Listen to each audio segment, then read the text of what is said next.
setan kentayangan tansah gawe rupeda hingga pupusing jaman ingsun nyirap kene samorko maperlar daning ponco sangen ula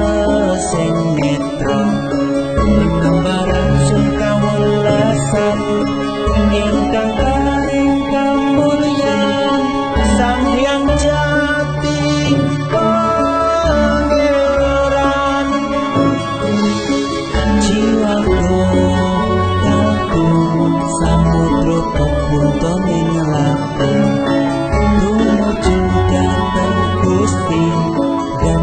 amur dumati manunggaling tawa Gusti rendah ati kakak mati mobi ingsun tanpa kirang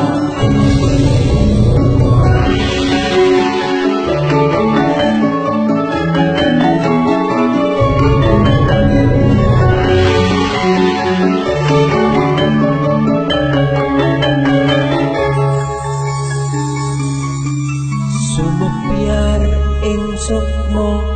madu sarining perwita maneka warna prada bangun praja sampurna sangkala kita mungsa ana bentuk sirna yang sing rasa mardika mugia den setya pusaka kalima sada yakti dadi mustika sajroning jiwa raga bejo mulya waskita tinggaya panglaksana biar manting sika ampun sepun duka tentu bisa pangalan kakaknya sendirinya dadar ing wayang-wayang sambil toko sembodo wiyoto anun sewu kartika pertama lalu para setu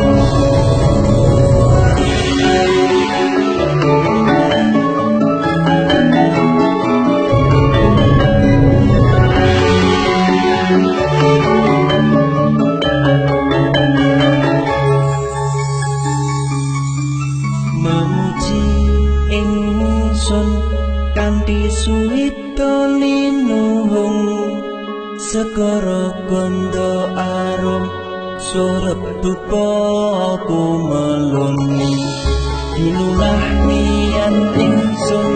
hangidung saka kanluhur ditahing sang hyang agung rembesing tresno tandha luhing netra rasa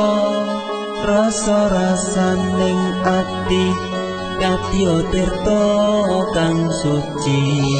kawistara japa mantra kondang dadi pepadha